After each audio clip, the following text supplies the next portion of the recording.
ఆంజనేయ స్వామికి కూడా ఆత్మహత్య చేసుకోవాలని అనుకున్నాడు. మీకు ఎవరికైనా తెలుసా? నేను రామాయణం పుస్తకం సుందరకాండం వాల్మీకి రామాయణం పెట్టుకుని ఉన్నాను. 13వ సర్గంలో ఆంజనేయ స్వామి మొత్తం లంకంతా వెతుకుతాడు.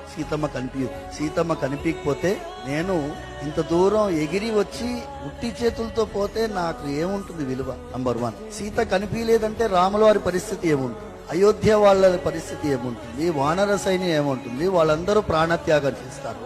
అందుకోసం నేను ప్రాణత్యాగం చేసుకుంటాను. ఎలా చేసుకుంటాను? లిస్ట్ చెప్తున్నాడు. చెట్టుకు ఉరేసుకుంటా, లేకపోతే నిప్పు పేర్చి అందులో దూకుతాను, సముద్రంలో పడిపోతాను, మునిగిపోతాను, లేకపోతే ఆహారమే స్వీకరించకుండా అలా పడుకుంటాను, ఏదైనా క్షుద్ర జంతువు తినేసిపోతుంది. ఇవన్నీ చెప్తాను. తర్వాత తానే ఆలోచిస్తుంది, నేను చనిపోతే వెళ్ళే వాళ్ళందరూ ఏమవుతారు? మళ్ళీ ఆలోచిస్తున్నాడు. వినాశే భగవో దోష జీవన్ భద్రాని పశ్య. ఆంజనేయ స్వామి సెల్ఫ్ కౌన్సిలింగ్ చేసుకుంటున్నాడు.